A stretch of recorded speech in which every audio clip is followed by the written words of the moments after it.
ആലപ്പുഴ ചമ്പക്കുളം പാടശേഖരത്ത് മട വീണ് കൃഷി നശിച്ചു.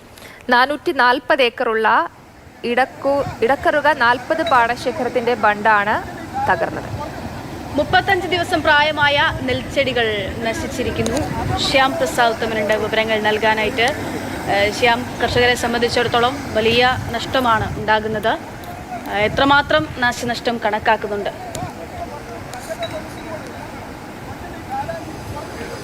തീർച്ചയായിട്ടും വലിയ നാശനഷ്ടം തന്നെയാണ് ആ പാടശേഖരത്തിലുള്ളത്.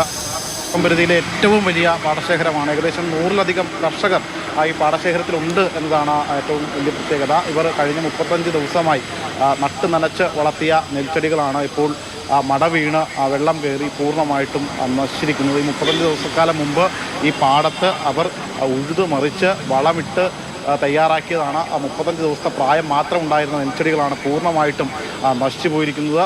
ഈ സാധാരണഗതിയിൽ കുട്ടനാട്ടിൽ ഇത്തരത്തിൽ മടവീഴ്ച സ്വാഭാവികമാണ്. ഈ സമയത്ത് വലിയ രീതിയിൽ വെള്ളം ഉയരുന്ന ഒരു സാഹചര്യമുണ്ട്. പ്രത്യേകിച്ച് കുട്ടനാട്ടിലെ പാടങ്ങളെല്ലാം തന്നെ തോടിനേക്കാളും താഴ്ന്ന നിലയിലാണുള്ളത്. അതുകൊണ്ട് പലയിടങ്ങളിലും ഈ ബണ്ടുകൾ ബലപ്പെടുത്താൻ കഴിയാറില്ല. ഇപ്പോൾ ഈ ബണ്ട് പൊട്ടിയാണ് നിലവിൽ ഈ മട അള്ള് വീഴുക എന്നാണ് പറയാറ്. ഈ അള്ള് വീണ് ഇപ്പോൾ ഈ എരച്ച് വെള്ളം കയറിയിരിക്കുകയാണ്.